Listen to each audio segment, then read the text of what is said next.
मिलके बिछड़ना दस्तूर है ज़िंदगी का, एक यही किस्सा मशहूर है ज़िंदगी का।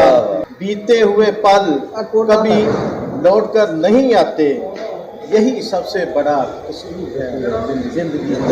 इस शाम व रुखसत का समा याद रहेगा, इस शाम व रुखसत का समा याद रहेगा। ये शहर,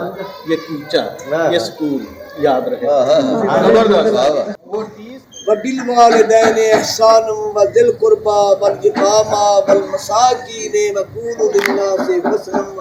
आकिमुस सलाता व आतुज ज़कात सुम्मा तवल्लैतुम इल्ला कलीलम मिनकुम व अंतुम मुरिदून। सदक़ल्लाहुल अज़ीम। ਉਹਨਾਂ ਕਿਤੇ ਮੇਰੇ ਪੈਸੇ ਦਾ ਆਣਾ ਨਹੀਂ ਇਹਨਾਂ ਕੱਢ ਕੇ ਵੇਖਣਾ ਵੇਖ ਕੇ ਤੇ ਜਦੋਂ ਯੈਸ ਕਰਨ ਲੱਗਣਾ ਆ ਚੱਲ ਬੰਦ ਕਰ ਦੇਣਾ ਇਹਨਾਂ ਉਹ ਯੈਸ ਕਰੇ ਕਰਨਾ ਲਾ ਯਾਰ ਪਤਾ ਕਿਹੜਾ ਹੁੰਦਾ ਇਹਨਾਂ ਨੂੰ ਤਾਂ ਵੀ ਕਿਸ ਕਰ ਜਿਹੜੀ ਇਹਦੀ ਸਾਦਗੀ ਸੀ ਤੇ ਸਾਡੇ ਵਾਸਤੇ ਬੜਾ ਦਾ ਲਜ਼ੀਜ਼ ਕੰਮ ਹੋ ਗਿਆ ਤੇ ਸਾਡੀ 80-90 ਦੇ ਬੱਚੇ ਨੇ ਕੰਟਰੋਲ ਕਰ एक जो शेवड़ा की इधर हाथ ना फेरना उधर मैं फेरना चढ़ जाए तस्वीर है मेरे को देना है ਜਿਹੜੀ ਦੂਸਰੀ ਉਹ ਜਿਹੜੀ ਉਹ ਕੋਏ ਮੁੰਡੇ ਵਾਲੀ गल है देखो राती मैं आया सूट वो मैं बाला नु कहा यार कार्ड पे ना बाला का लाओ वो आने पापा पढ़ो सही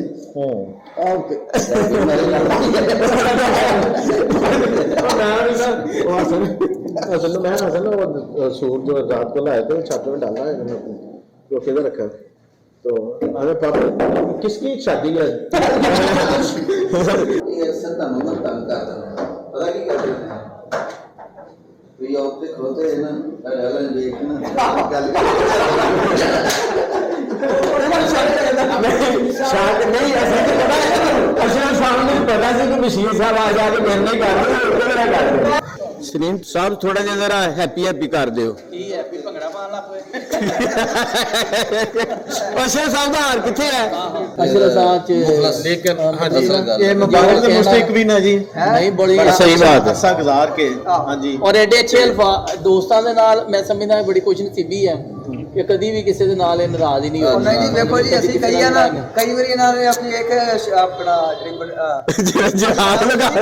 ਇੱਕ ਉਲਟੀ ਪਾਈ ਹੋਣੀ ਅਸ਼ਰਫ ਸਾਹਿਬ ਨੇ ਬਰਦਾਸ਼ਤ ਕਰ ਲੈਣਾ ਹਾਂਜੀ ਇੱਕ ਸਵੈਟਰ ਵੀ ਹੋਣਾ ਸੀ